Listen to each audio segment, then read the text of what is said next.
સાચી મિત્રતા. યમુના નદીના કિનારે એક મોટું જંગલ હતું. એમાં જાત જાતના ઝાડ ઉગતા. આંબા, બાવળ, વડ, પીપળો વગેરે. એના પર અનેક પક્ષીઓ રહેતા હતા. આંબા પર એક કોયલ રહેતી હતી. તેનું નામ હતું ચિત્રા. તે ઘણું જ મીઠું ગાતી હતી. પોપટ, મેના, કાગડો, કબૂતર વગેરે બધા પક્ષીઓ સવારથી સાંજ સુધી કામમાં વ્યસ્ત રહેતા. જ્યારે બપોરે થોડો સમય આરામ કરતા હોય ત્યારે એ સમયે ચિત્રા તેમનું મનોરંજન કરતી હતી. ચિત્રામાં બીજો એક મોટો ગુણ હતો. તે હતો બધાને મદદ કરવાનો. એકવાર લીલા પોપટનો પગ તૂટી ગયો ત્યારે 7 દિવસ સુધી નીતુ શિયાળને ત્યાંથી એને દવા લાવી અને સેવા કરી હતી. જે કોઈ માંદું પડે તેની સેવા કરવા ચિત્રા તૈયાર રહેતી. એકવાર કબૂતરને તાવ આવ્યો હતો. તેની દવા પણ એણે જ કરાવી હતી. આથી બધા એને ખૂબ જ પ્રેમ કરતા.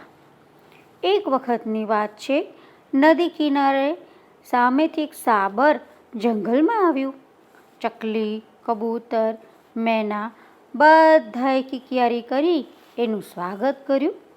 સાબર ઝાડ પર બેઠેલા બધા પક્ષીઓને એકવાર જોઈ મોં ફેરવીને ચાલી નીકળ્યું. ત્યાંથી તે નદી કિનારે આવી લીલા ઘાસમાં બેસી આરામ કરવા લાગ્યું. એનો એ વ્યવહાર બધા પક્ષીઓનો ખૂબ ખરાબ લાગ્યો.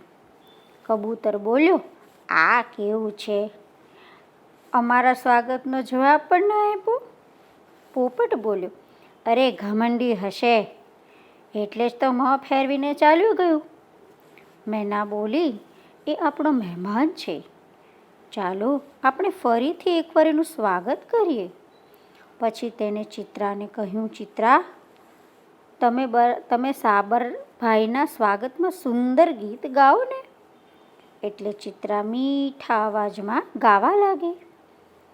મોટા દાદા, તમારું સ્વાગત, કુહુ કહીને બધા પક્ષીઓ ગીત ગાવા લાગ્યા અને હળી મળીને ગીતો ગાય છે. પણ સાબર એની ઉપર કોઈ પ્રભાવ પડતો નથી.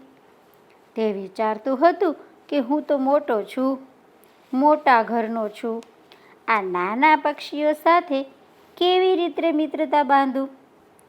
તરત જ ત્યાંથી છલાંગ મારતો એ તો જંગલમાં ચાલ્યો ગયો. ચિત્રાને પણ ખરાબ લાગ્યું. પહેલાં તો એને ગુસ્સો આવ્યો, પણ પછી એણે વિચાર્યું કે એ તો એના માતા પિતાની ભૂલ છે કે એને સારો વ્યવહાર કરવાનું શીખવ્યું જ નથી ને. ચિત્રાએ નક્કી કર્યું કે હું એને સારો વ્યવહાર કરવાનું શીખવીશ. એ જંગલ ઘણું હરું ભર્યું અને સુંદર હતું.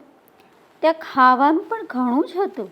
એટલે સાબરભાઈ ત્યાં રોજ જતા, પણ તે કોઈની સાથે બોલતા નહીં.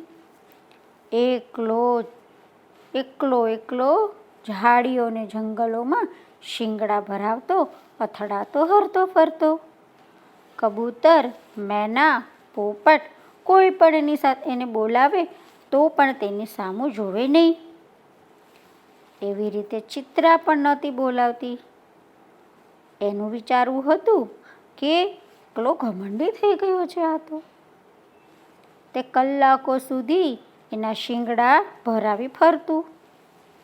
એક દિવસ અચાનક જંગલની શાંતિમાં ભંગ પડ્યો. ખડખડ અને ધાય ધાયના અવાજ સંભળાવા લાગ્યા. પોપટ, કબૂતર બધા ગભરાઈ ગયા.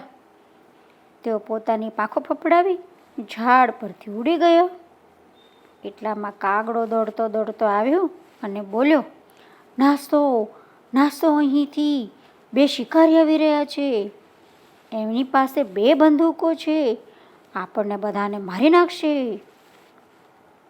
કાગડાની વાત સાંભળતા બધા પોતાના માળા છોડી અને નદીના સામે કિનારે પહોંચી ગયા. રસ્તામાં ચિત્રાએ જોયું કે સાબર દોડતો દોડતો તે જંગલમાં જઈ રહ્યો છે. ચિત્રાએ બૂમો પાડી કે દાદા ત્યાં ના જશો, શિકારી છે, વીંધી નાખશે. સાબરને એવી ટેવ જ હતી, પક્ષીઓને જોઈને પણ ન જોયું કરી નાખે. ચિત્રા હજુ પણ જોઈ રહી હતી અને સાબર દોડતો કૂદતો આગળ જતો રહ્યો. ચિત્રાની પૂરી વાત પણ સાંભળી નહીં. જંગલમાં જતા જ સાબરે શિકારીઓને જોયા. હવે બધી વાત સમજ્યો. તે ઝડપે ત્યાંથી નાઠ્યો અને પાછું વળીને જોયું પણ નહીં. પણ શિકારીઓ તેને નાસતા જોઈ ગયા.